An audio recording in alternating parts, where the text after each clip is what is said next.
আমার কাছে ভাই কালকে থেকে যোগাযোগ করে আমার মোবাইল নেই।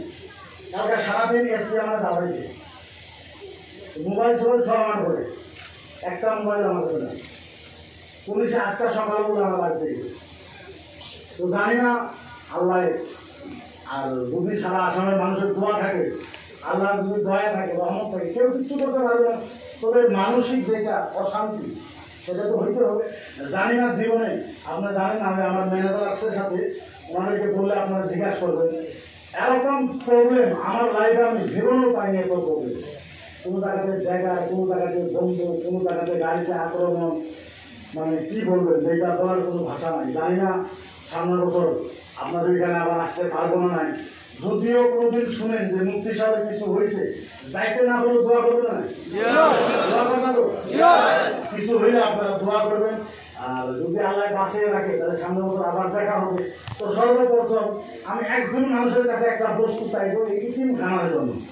আমি আপনার জন্য কিছু করতে পারবো না, এটা সত্য, কিন্তু হ্যাঁ আমি মুসাফির কলিদার ঘুরের থেকে, কলিদার ভিতর থেকে, হৃদয় থেকে আপনার সাথে মুসাফা করে আমি আপনার জন্য প্রাণ ধরে আল্লাহর কাছে দোয়া করতে পারবো, আর আপনার সাথে মুসাফা করবো।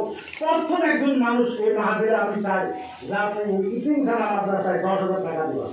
আপনার যখন হবে তখন আপনি দিবেন। একজন মানুষ, একটা মানুষ, কত লাগতো না, একটা মানুষ এই প্যান্ডেলের পরে থেকে।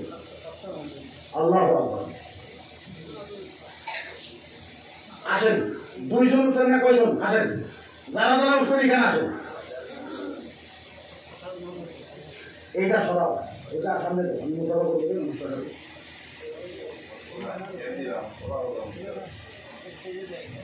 এটা আটবারে দাও, আসেন।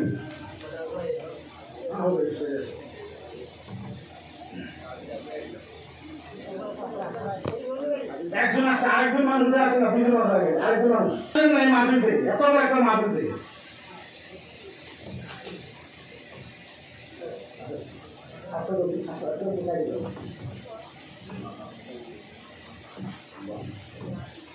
এটা নাম আপনার কি করে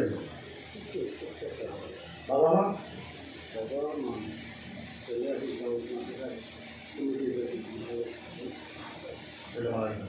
আতাউর রহমান ভাই, উনি এই 3খানা মাদ্রাসার জন্য 10,000 টাকা দিয়েছে। আবার জুড়ে বলেন মারহাবা।